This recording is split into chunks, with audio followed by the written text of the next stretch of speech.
Now let's do some multiplication of fractions. We're going to multiply 2/3 times 1/4. I can first do this with a drawing. I'm going to draw the fraction 2/3. So I'm going to take this rectangular area and break it into 1, 2, 3 equal parts.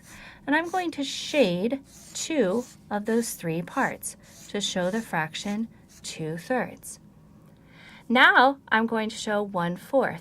Here I'm going to break this rectangle up into 4 equal areas, 1, 2, 3, 4, but I only need to shade 1 of those 4 parts. So I'll shade 1/4 right here. The area that is the overlap, so this area right here, is my product. So now I have a fraction, and this fraction is broken into 12 equal parts. So my denominator is 12, and the overlap is 2.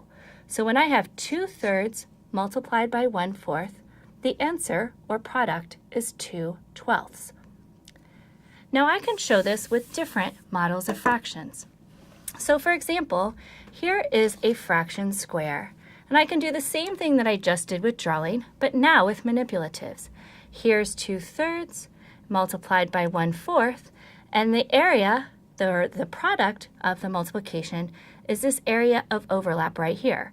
But sometimes with these fraction squares, it's kind of difficult to figure out what that area is.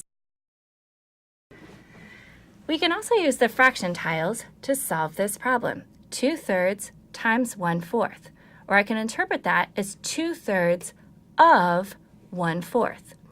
If I want to find 2/3 of 1/4, I'm going to show 1/4, and I'm going to find 2/3 of this 1/4 piece. I can do that in 2 ways. First, I can take this 1/4 piece and break it into 3 equal parts, and the fraction of the multiplication, 2/3, asks me to find 2 of those 3 parts.